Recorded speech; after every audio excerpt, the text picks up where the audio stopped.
Welcome back. आज हम लोग करेंगे advance problems on fund based accounting in NPO. इससे पहले हम लोग बेसिक प्रॉब्लम्स कर चुके हैं। आज हम करेंगे इससे में एडवांस प्रॉब्लम। तो फंड बेस्ड अकाउंटिंग में आपको समझा चुकी हूँ। फंड बेस्ड अकाउंटिंग का मतलब होता है कि अगर हम किसी एक्सपेंसेस के लिए कोई स्पेसिफिक फंड क्रिएट करते हैं तो उसी फंड से उसकी इनकम और एक्सपेंडिचर ट्रीट होंगे। तो ये आपकी टीएस ग्रेवाल का क्वेश्चन नंबर 12 है एनपीओ का। तो इस क्वेश्चन में क्या कहा है, how will you how will be the following items dealt by preparing the final accounts of the club। तो यहाँ पर आप देखिए, आपने प्राइज फंड क्रिएट कर रखा है। आपका प्राइज फंड है, कितने का है, 1 लाख का है। और तो इसका मतलब आपका ये स्पेसिफिक फंड है फॉर प्राइज। तो इससे related income and expenditure will be treated with that this fund. तो 10% प्राइज फंड इन्वेस्टमेंट है आपकी 1 अप्रैल 2019 को आपने इन्वेस्टमेंट की है 1 लाख, जिसमें आपको जो इंटरेस्ट मिलेगी वो मिलेगी 10%, यानी पूरे साल की 1 लाख इंटू 10% इक्वल्स टू 10,000 आपकी इंटरेस्ट होगी। डोनेशन भी आपको रिसीव हुआ है प्राइज के लिए, तो it will be added with fund 15,000। Prize awarded, जब आप प्राइज दे रहे हैं तो आपके मनी इसमें से निकलेगा फंड में से, तो ये माइनस होगा। Interest received on 10% prize fund investment 4,500। तो सबसे पहले हम ये देखते हैं कि हमने जो इन्वेस्ट किया था प्राइज फंड इन्वेस्टमेंट, वो हमने किया था 1 लाख का। कितना किया था, 1 लाख। तो देखिए किस तरीके से होगा। तो interest on prize fund investment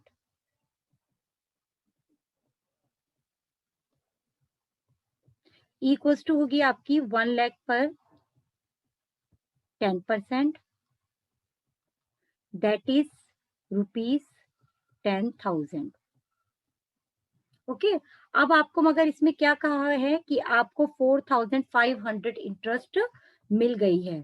4,500 interest मिल गई है। दैट मीन्स अभी आपकी कितनी मिलनी बाकी है, टोटल आपको इस साल में मिलनी थी 10,000 और 4,500 मिल चुकी है। तो रिसीव्ड हो गई है आपको 4,500। दैट मीन्स 5,500 क्या हो गया आपका, एक्रूड इंटरेस्ट ऑन इन्वेस्टमेंट। ये आपका क्या हो गया, accrued interest on investment.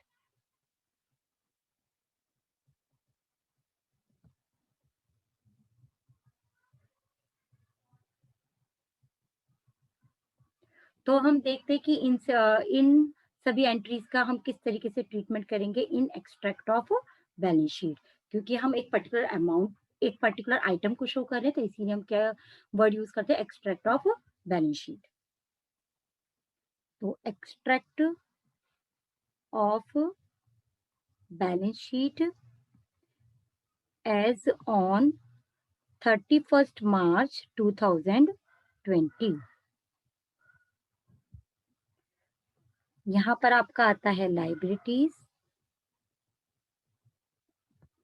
Amount, assets and amount. Okay. Price fund आपको कितना दे रखा है, 1 लाख। तो प्राइस फंड आप कितना शो करेंगे, 1। तो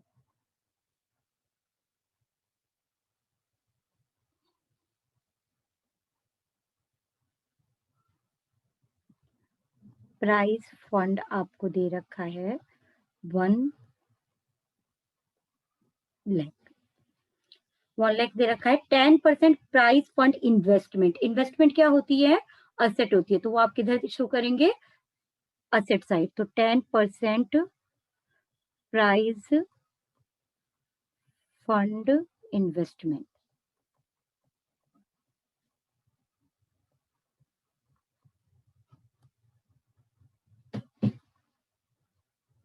ओके। अब आप ये देखिए कि इन इन्वेस्टमेंट पे हमें 10% इंटरेस्ट मिलनी थी, जो कि हमारी क्या है, इनकम। और फंड बेस्ड अकाउंटिंग में income and expenditure will be treated from that fund. तो हमारी पूरी साल की जो इनकम थी अभी हमने निकाली है, ये कितनी थी, ₹10,000। ओके। तो ये किस में ऐड होगी आपकी, ये आपकी ऐड होगी प्राइस फंड में। तो add interest on prize fund investment, तो ये कितनी है 10,000। तो देखिए 10,000 में से हमें 4,500 रिसीव हो चुकी थी एंड 5,500 आपकी रिसीव होना बाकी है। रिसीव होना बाकी है बट ये हमारी है तो इनकम ही, एक्रूड इनकम, तो ये आपका क्या बन जाती है असेट। तो यहाँ पर आएगा आपका एक्रूड इंटरेस्ट ऑन इन्वेस्टमेंट 5,500। तो अब हमारी इसमें बचा है डोनेशन, आपको मिला है कितना 15,000, तो डोनेशन हमें मिला है, ये भी किस में ऐड हो जाएगा आपका फंड में, तो ऐड डोनेशन। तो हमें कितना डोनेशन मिला है देखिए, हमें मिला है 15,000।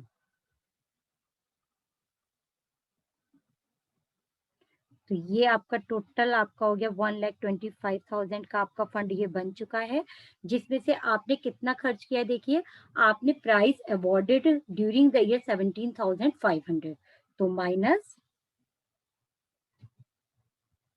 प्राइस अवॉर्डेड 17,500, तो ये आपका इसमें से क्या हो जाएगा माइनस। तो 1,25,000 था आपका, उसमें से कितना माइनस हो जाएगा आपका, माइनस हो जाएगा 17,500, तो ये आपका कितना बचा 1,07,500।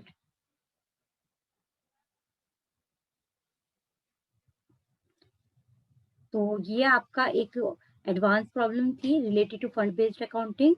एक और क्वेश्चन है जिसको हम डिस्कस करेंगे, यस, क्योंकि बेसिक हम डिस्कस कर चुके हैं, तो मैं पहले थोड़ा सा ये बता देती हूँ कि होता क्या है इसके अंदर। इसके अंदर होता है कि ये अगर आप कोई एक्सपेंडिचर कर रहे हो किसी असेट को क्रिएट करने के लिए और आपने उससे रिलेटेड कोई स्पेसिफिक फंड बना रखा है, तो आप उस स्पेसिफिक फंड में से इक्विवेलेंट अमाउंट माइनस करेंगे और किसी जनरल फंड जैसे कैपिटल फंड होता है हमारा, उसमें ऐड कर देंगे।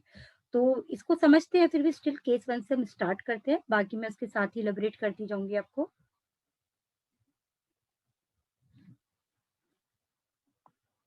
तो ये केस 1 है, extract of balance sheet as on 31st March 2020। देखिए इसमें क्या कहा गया है हमसे, expenditure on construction of Pavilion. आप पेविलियन बना रहे हो और उस पर कितना खर्चा कर रहे हो 6 लाख। हम लोगों ने 11th क्लास में पढ़ा था कि अगर किसी भी एसेट को क्रिएट करने के लिए जो एक्सपेंडिचर आप करते हैं उसे हम बोलते हैं कैपिटल एक्सपेंडिचर, और इससे हमारा क्या क्रिएट हो रहा है, असेट क्रिएट हो रहा है, दैट इज पेविलियन। तो ये हमारा असेट साइड आ जाएगा 6 लाख। दी construction work in progress is in work में, अभी आपका एसेट पूरे तरीके से नहीं बना है, तो आप असेट साइड इसे लिखेंगे pavilion in progress. Capital fund as on 31st March 2019 इज 20 लाख। तो बस आपके पास एक कैपिटल फंड है, तो कैपिटल फंड आपका लाइबिलिटी साइड आता है, तो कैपिटल फंड आपका कितना है 20 लाख।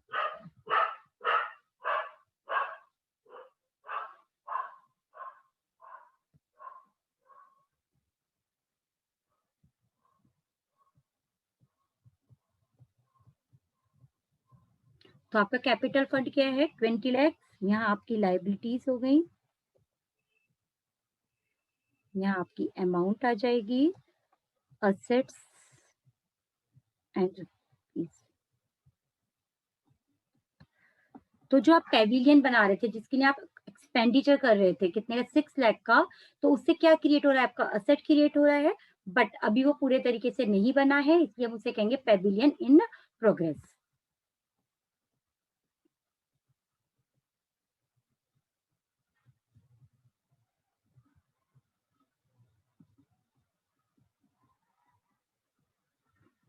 तो ये आपका केस 1 यहाँ पर खत्म हो जाता है। अब हम बढ़ते हैं केस 2 की तरफ। केस 2 में कहा है expenditure on construction expenditure on construction of Pavilion is ₹6 lakh, यानी कि वही सेम बात, हमारे एक एसेट क्रिएट हो रहा है तो असेट साइड जाएगा पेविलियन इन प्रोग्रेस, क्योंकि इसमें लिखा हुआ है the construction work is in progress and has not completed yet. Pavilion fund आपको दे रखा है, यानी इसमें स्पेसिफिक फंड दे रखा है, तो इसका मतलब ये है कि जब आप स्पेसिफिक फंड आपको दिया हुआ है तो आप उस 10 लाख को, आप उस 6 लाख को इस 10 लाख में से माइनस करेंगे, क्योंकि फंड बेस्ड अकाउंटिंग में अगर किसी एक्सपेंसेस से रिलेटेड आपको कोई फंड दिया जाता है तो आप एक्सपेंडिचर और इनकम उसी से ट्रीट करते हैं। दैट मीन्स ये 10 लाख आपका माइनस होगा पेविलियन, सॉरी 10 लाख में से 6 लाख आपका माइनस हो जाएगा। क्या और किस में ऐड हो जाएगा? ये जनरल फंड में ऐड हो जाएगा। तो इस क्या समझ में आता है? इसमें भी ये समझ में आता है कि अगर हम कोई एक्सपेंसेस करते हैं, कैपिटल एक्सपेंडिचर कोई करते हैं, किसी कैपिटल एक्सपेंडिचर का मतलब होता है कि हम कोई असेट क्रिएट कर रहे हैं। कोई हम असेट क्रिएट कर रहे हैं, इसमें हम पेविलियन क्रिएट कर रहे हैं तो वो असेट साइड जाएगा। फर्स्ट उसकी एंट्री ये होगी कि वो असेट साइड जाएगा आपका 6 लाख का, और दूसरी आपकी जो इसमें एडजस्टमेंट होगी वो इस तरीके से होगी, क्योंकि पेविलियन फंड आपको दिया हुआ है तो आप वो 6 लाख पेविलियन फंड से माइनस करेंगे और इक्विवेलेंट अमाउंट आप किसके अंदर ऐड कर देंगे? कैपिटल फंड में। तो इसकी 3 तरीके की ट्रीटमेंट है। पहला, आप एक असेट क्रिएट करेंगे और पेविलियन इन प्रोग्रेस क्रिएट करेंगे। दूसरा आपका होता है इसका ट्रीटमेंट कि जो 6 लाख है, जो आप 6 लाख का एक्सपेंडिचर क्रिएट कर रहे हो, उसको आप उस स्पेसिफिक फंड में से माइनस करेंगे और उतनी ही अमाउंट आप general fund, that means capital fund में ऐड कर देंगे। तो देखते हैं इसको।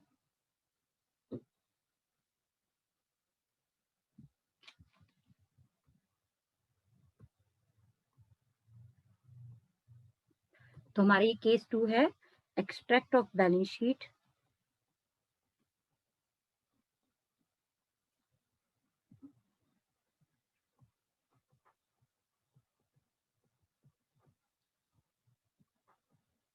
Liabilities, amount, assets and amount.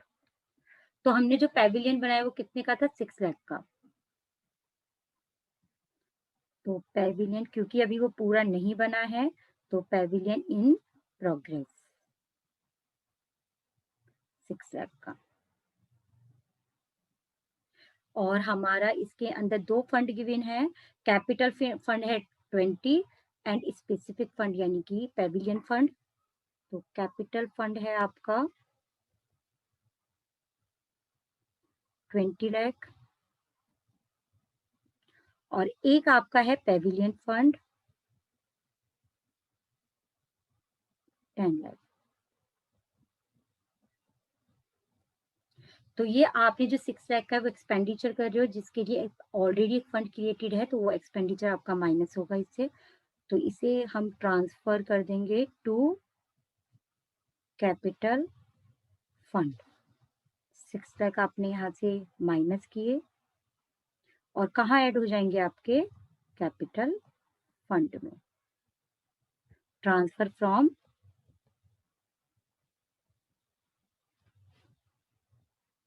Pavilion fund. तो अब आपका कैपिटल फंड हो गया 26 लाख और आपका पेविलियन फंड हो गया 4 लाख। तो ये आपका केस थर्ड भी सेम ऐसा ही है, इसे आप कर सकते हैं। तो आज हमने डिस्कस कर ली है advance problems on fund based accounting.